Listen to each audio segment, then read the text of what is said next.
Rappel, aider les enfants de la rue est pour moi une vocation. Monsieur Kwaku Adaï, Polycarpe Giacomo, voilà, j'aime bien prononcer votre nom complet. Alors, vous êtes monsieur homme d'affaires, vous êtes homme d'affaires, vous êtes aussi, j'allais dire, comptable de formation, c'est ce que vous avez dit. Vous avez aussi suivi des cours en marketing. Directeur général d'une entreprise de distribution de produits écologiques, propriétaire donc de 2 établissements de nuit dans la commune de Cocody. C'est ça. Et c'est Boaké, plus précisément le quartier d'Aouniansou, qui vous a vu grandir. Alors, vous avez eu la chance d'être élevé par une mère responsable et stricte qui avait à sa charge 2 garçons. 2 garçons, mais la rigueur de cette maman ne vous empêchait pas de ramener chaque fois vos petits camarades vivre à la maison. C'est ça, effectivement. Et on voudrait avoir l'attitude ou la primeur, on va dire, de ce témoignage. D'accord. Merci beaucoup, Caroline. Merci à tout le monde. Merci à tout le public de ce midi.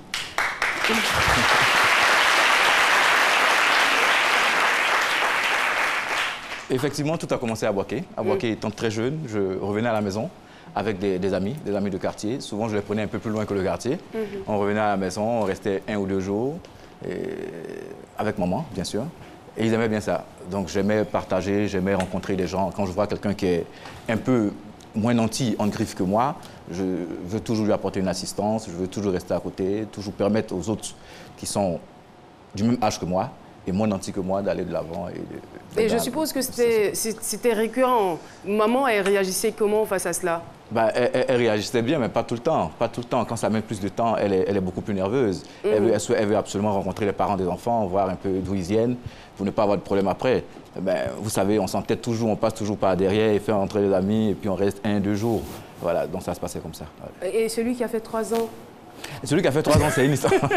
C'est une histoire assez spéciale. Je suis allé en vacances à Bangourou, et j'étais en classe de 4e, je pense.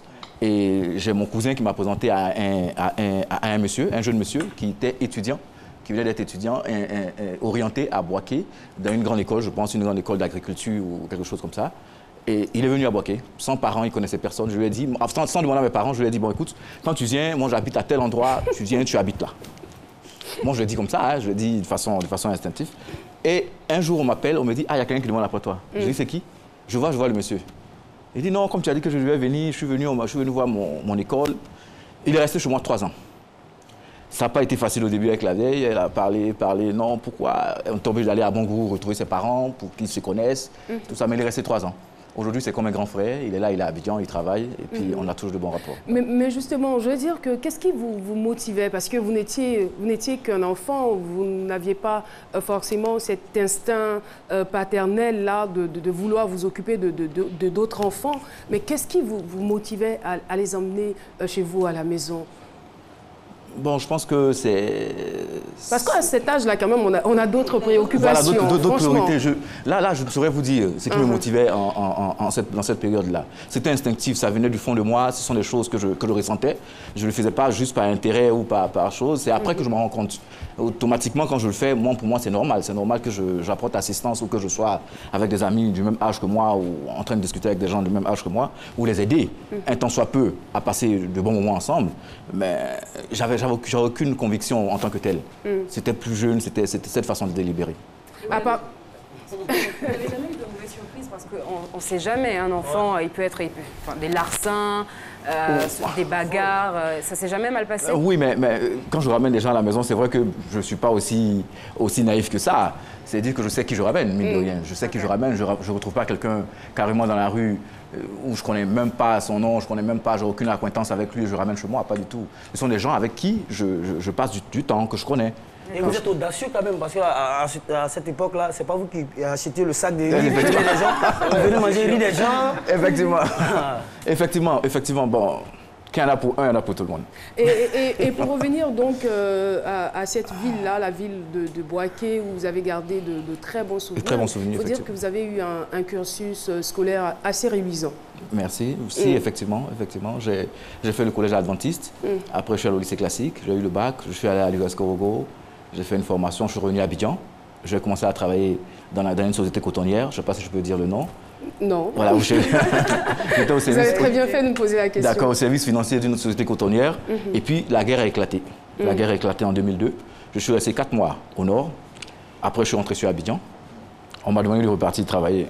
À cette époque-là, on vous appelait les DG. Voilà, les déplacés de guerre, pas effectivement. directeur général, vous êtes devenu un directeur général, mais c'était déplacé de guerre. Effectivement, j'étais un déplacé de guerre, donc je suis rentré sur Abidjan.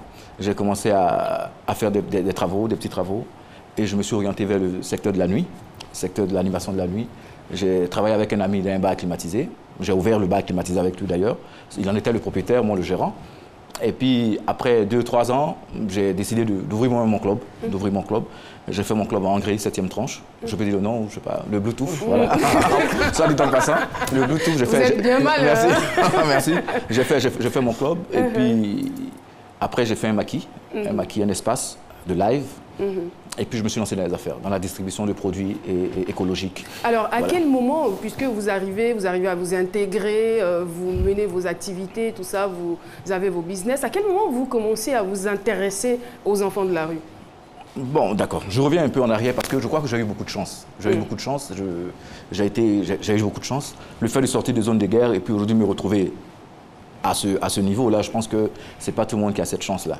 Et dans les bars climatisés, ce qu'on donne aux gens, c'est la joie. C'est la joie, on essaie de procurer de la joie à certaines personnes. Et moi, quand je vais dans mes clubs, quand je vais dans mes endroits, au sortir de ces endroits, je vois des jeunes. Des jeunes, ils peuvent être mineurs comme majeurs.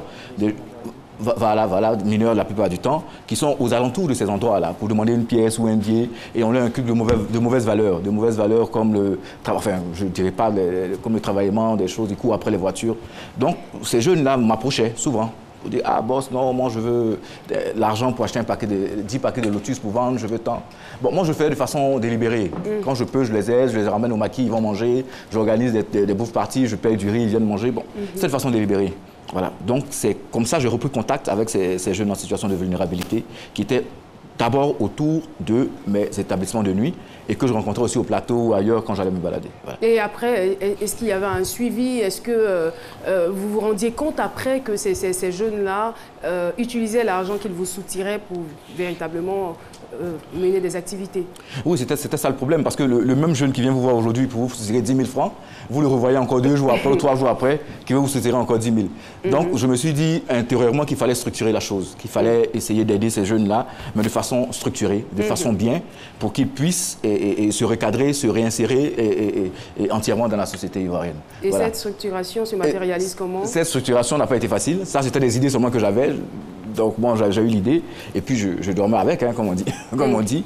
Et puis, un jour, j'ai été contacté par des anciens, par des portiers de bars et d'établissements de nuit, qui devaient organiser un événement dans un de mes espaces pour recevoir leur aîné. Donc, quand je suis allé voir mes collaborateurs pour leur dire, bon, voilà, moi, je reçois tous les loubards d'Abidjan, hein, ils disent qu'ils sont 3000, ils viendront dans ce maquis-là, venir faire une fête. Ah non, ça a été la pagaille. Tout le monde a commencé à tourner le dos. Non, à paniquer. Non, les loubards, ils vont nous frapper. Bon, s'ils ne vont pas payer, ils vont venir, ce sera comme ça. Donc, je dis, bon, OK, ce jour-là, moi, je serai là. Mais Caroline, fort a été ma surprise de constater qu'au-delà des loubards, il y avait des gens qui venaient dans des grosses cylindries, des gens dont j'entendais parler avant, qui sont aujourd'hui recasés, qui sont des gens qui sont responsables, ce sont des gens qui sont directeurs de société aussi, qui sont artistes, musiciens et autres. Donc, j'étais avec un ancien de la rue à qui je demandais, mais lui, c'est qui? Donc, quand il me dit le nom, je me rappelle, quand j'étais plus jeune, je connaissais ce nom-là. J'ai dit, ah oui, d'accord, c'est lui. Il fait quoi maintenant? Non, il est en Allemagne. Ah, il vient d'arriver. Ah, et lui? Non, lui, il a été directeur de la PJ. Et lui? Donc, je vais constater qu'au fait, parmi ces anciens de la rue, là, il y avait des gens, il y avait du potentiel. Il y avait des gens qui étaient passés par ces difficultés-là, mais aujourd'hui, qui étaient des exemples de la société. Donc le déclic part de là. Voilà. Je me suis dit, mais pourquoi ne pas créer une plateforme, ne pas créer des conditions pour que ces anciens de la rue, qui sont des exemples, parce que ce n'est pas tous des exemples, hein, ça faut le dire, il ne faut pas se voiler la face, qui sont des exemples d'intégration sociale, ne puissent pas venir partager ces expériences avec ces jeunes qui sont dans la rue. Donc c'est là que le déclic est passé, je les ai rencontrés, je leur ai expliqué mon projet, ils y ont adhéré, et puis ensemble on a essayé de travailler. Et la matérialisation se fait comment? Qu'est-ce que vous faites? Vous commencez par quoi? On commence d'abord par des rencontres, par l'installation même de l'ONG. Moi, j'installe mon ONG en bonne et due forme. L'ONG Joie de Vivre. L'ONG Joie de Vivre, effectivement. En bonne et due forme, je travaille avec eux. Je leur demande de se mettre en association. Ce serait beaucoup plus facile pour moi de travailler avec des gens professionnels, de savoir avec qui je travaille, qui est en face. Donc, ils se mettent en association. Je les installe. dans tout le district d'Abidjan, dans tout le district d'Abidjan, à Yopougon, à Djamé et autres, en points focaux. Ils sont installés en tant qu'ASICI, en tant qu'Association des aiguilles de Côte d'Ivoire, mais ils me servent de point focal dans différents quartiers. Parce que le principe est tout simple. Après analyse, on a remarqué que tous les échecs, la plupart des échecs qui ont été connus dans ce secteur d'enfants vulnérables, autres enfants de la rue, provient du fait de la communication, comme il a dit le jeune frère, de la communication. Parce que c'est un problème communicationnel. Il faut pouvoir communiquer avec eux, il faut pouvoir parler avec eux, il faut pouvoir vivre leur quotidien, il faut pouvoir savoir ce qu'ils vivent au jour le jour. Est-ce que vous pouvez partager avec nous, avant de poursuivre, ce qu'ils vivent, leur quotidien, leur réalité? Ben, leur quotidien, c'est dormir dehors, dormir sous les ponts, dormir dans les marchés, dormir sur la table. Le matin, se lever et ne pas prendre de douche. Ne pas prendre de douche et chercher à manger un petit garba, comme on dit, aller garer des voitures, des namas. Le soir, errer dans le quartier, chercher des petits trucs à faire. Et puis, le même train-train, la nuit, aller se coucher, c'est tout. Je suppose que après avoir échangé avec eux la matinée, lorsque vous rentrez chez vous à la maison la nuit, certainement dans votre lit douillet, vous avez du mal à vous endormir. Ben effectivement, quand vous pensez qu'il y a des jeunes moins âgés que vous, du même âge que vous, qui sont dehors en train de se faire rafler, parce que il n'y a même pas 2 jours, j'envoie un de mes responsables terrain au commissariat de police pour aller libérer 3 jeunes qui se sont fait rafler à l'Hippodrome de Cocody. Hein? Ils sont tout le temps dehors, donc on les rafle, ils ont des difficultés. Bon, voilà. Je voudrais qu'on revienne, avant de passer à une autre question, qu'on revienne, parce que vous vous étiez lancé par rapport à l'activité. À comment est-ce que vous avez structuré cette ONG pour pouvoir aider ces enfants-là? D'accord. Comme je le dis, j'ai installé les anciens de la rue en point focal. Ce sont des différents points focaux dans le district d'Abidjan. Et eux, ils avaient pour mission de recenser tous les foyers d'enfants de la rue. Parce que je me dis qu'eux, ils sont beaucoup plus habilités. Ils connaissent la rue. Ils y étaient. Et ils savent quel quartier, où passer, où rentrer, pour voir qui est là-bas, qui, je pense. Parce que moi, je peux avoir la prétention de rentrer à Bobo, hein, derrière Rail, aller chercher des enfants dits enfants de la rue ou des enfants qui dorment dehors. Voilà. Donc eux, ils avaient cette capacité de réaction, ils avaient la possibilité de le faire. Donc je me suis appuyé sur eux. Quand ils ont identifié et ils ont répertorié tous les foyers d'enfants de la rue, nous, on est parti avec des activités culturelles et sportives. Voilà. Avec eux, bien sûr. Donc, on a fait des matchs de football avec ces enfants, des matchs de maracana. Donc, derrière ces activités sportives qu'on fait avec ces enfants et culturelles, bien sûr, on leur inculque des valeurs de vie courante. Des valeurs de vie courante. Il y a l'alphabétisation, il y a beaucoup de choses qu'on fait par derrière. Parce que ce sont des enfants qui sont habitués à être dehors. Ils sont habitués à ne pas être canalisés. Donc, si vous ne venez pas dans leur environnement avec une activité saine, ils ne vous écouteront pas. Il faudrait qu'ils sentent qu'ils participent à quelque chose et par derrière... Voilà, utile, et par derrière, vous leur inculquez certaines valeurs. Donc, c'est comme ça qu'on a procédé. On a même organisé un tournoi au campus de Cocody, au terrain de Maracana, qui a regroupé près de 150 enfants venus de quartiers différents. Un tournoi de football qui a été nommé le tournoi de l'espoir, qui s'est bien déroulé. Les jeunes sont venus, ils ont été contents, voilà. Alors moi, ce que je veux savoir, les personnes, enfin ceux que vous appelez les chefs de terrain, est-ce qu'ils sont rémunérés pour cette activité-là? Est-ce qu'ils ont compris la vision? Donc finalement, ça s'est fait de façon bénévole ou finalement il y a eu une rémunération? Non, en fait? Aucune rémunération. Aucune rémunération. Comme je l'ai dit, il faut pouvoir les intéresser par une activité qu'ils aiment. C'est-à-dire que je serais venu peut-être avec la lecture, il ne m'aurait même pas écouté. Voilà, il ne m'aurait pas écouté. Oui, vieux père, on fait rien ça. Voilà, on fait rien ça. Mais je suis venu avec le sport, par exemple, avec le football. Je sais que c'est le rêve de tout enfant de la rue, la plupart aiment le football. Donc je viens avec le football, je viens avec la musique, je viens... Imaginez-vous, je viens dans un quartier, par exemple, qu'est-ce que je vais dire? Je vais à Yopougon, par exemple, et puis je viens avec Père son âme, Charlie Ouattara, ou je viens avec Ismaël Isaac, ou je viens avec d'autres personnes. C'est vrai que ça les captive. Ouais, ça les captive, donc on crée des activités avec cet artiste-là, et par derrière, on leur inculque des valeurs. Je suis complètement d'accord, mais en même temps, ça reste des enfants de la rue qui ont une seule préoccupation, trouver de quoi manger, avoir de l'argent. Donc finalement, c'est vrai, les activités sont bien pour un moment, mais au final, comment est-ce qu'on fait pour les garder, en fait? Parce que finalement, leur seul intérêt, c'est d'avoir de l'argent. Donc ces activités-là, le temps qu'ils comprennent que c'est un processus et qu'ils ne vont pas gagner, ils ne gagneront pas de l'argent tout de suite, comment vous faites quand même pour continuer à les maintenir, à captiver leur attention? Oui, mais c'est assez délicat. C'est-à-dire que nous, comment on s'arrange? On leur laisse, quand ils sont jeunes, on leur laisse mener leur activité qu'ils exercent la plupart du temps. Et puis, on s'arrange pour avoir 1 ou 2 heures par semaine avec eux. D'accord. Voilà, 1 ou 2 heures par semaine. Les plus jeunes, c'est beaucoup plus délicat parce que les plus jeunes, il n'y a pas d'activité, ils ne peuvent rien faire. Ils peuvent rien faire. Tout ce qu'on a à faire, c'est faire des séances d'écoute, d'orientation avec eux, les orienter vers les centres qui existent déjà. Et la chose qu'on fait le plus, c'est de recréer le contact entre eux et leur famille.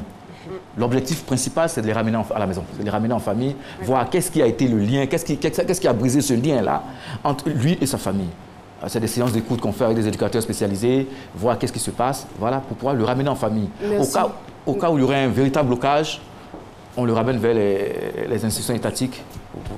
Monsieur Kwaku Adayi, merci beaucoup. Ce n'est pas encore terminé, hein. Ce n'est que la première partie. Vous aurez jusqu'à quelquefois 5 minutes d'expression. Sur ce, la pub.